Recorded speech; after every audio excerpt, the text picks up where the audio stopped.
ರಾಹುಲ್ ಗಾಂಧಿ ಜೊತೆ CM DCM ಸೌಜನ್ಯದ ಭೇಟಿ ಅಷ್ಟೇ. ಅವಶ್ಯಕತೆ ಬಂದರೆ ಪಕ್ಷದ ವರಿಷ್ಠರನ್ನ ಭೇಟಿ ಮಾಡ್ತೇನೆ. ಪಕ್ಷದಲ್ಲಿ ಎಲ್ಲಿದೆ ಗೊಂದಲ ಅಂತ ಪರಮೇಶ್ವರ್ ಪ್ರಶ್ನೆ. ಬಳ್ಳಾರಿಯ ಜನಾರ್ದನ ರೆಡ್ಡಿ ನಿವಾಸದ ಮುಂಭಾಗ ಗಲಭೆ ಪ್ರಕರಣ ಘಟನೆ ಬಗ್ಗೆ ಸಂಪೂರ್ಣ ಮಾಹಿತಿ ಸಂಗ್ರಹಿಸಿದ ಸಿಐಡಿ.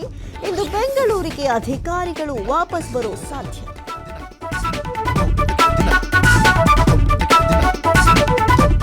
ಪತಿ ವಿರುದ್ಧ ಅಕ್ರಮ ಸಂಬಂಧ ಆರೋಪ. ಪ್ರೇಯಸಿ ಜೊತೆ ಇದ್ದಾಗಲೇ ರೆಡ್ ಹ್ಯಾಂಡ್ ಆಗಿ ಸಿಕ್ಕಿಬಿದ್ದ ಗಂಡ. ಬೆಂಗಳೂರು ಪಶ್ಚಿಮ ವಿಭಾಗ ಠಾಣೆಯಲ್ಲಿ ಪ್ರಕರಣ ದಾಖಲು. ಯಶ್ ತಾಯಿ ವಿರುದ್ಧ ಅಕ್ರಮ ಕಾಂಪೌಂಡ್ ನಿರ್ಮಾಣ ಆರೋಪ. ಮೂಲ ದಾಖಲೆ ಬಿಡುಗಡೆ ಮಾಡಿದ ಜಿಪಿಎ ಹೋಲ್ಡರ್ ದೇವರಾಜು.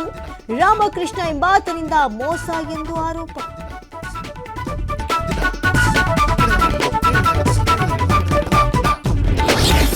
ಪತ್ನಿಯ ಹೆರಿಗೆಗೆ ಬಂದಿದ್ದ ಯೋಧ ಅಪಘಾತದಲ್ಲಿ ದುರ್ಮರಣ. ಅಂದೇ ಜನಿಸಿದ್ದ ಮಗು ಜೊತೆ ಅಂತಿಮ ದರ್ಶನ ಪಡೆದ ಪತ್ನಿ. ಮಹಾರಾಷ್ಟ್ರದಲ್ಲೊಂದು ಮನಕಲಕುವ ಘಟನೆ.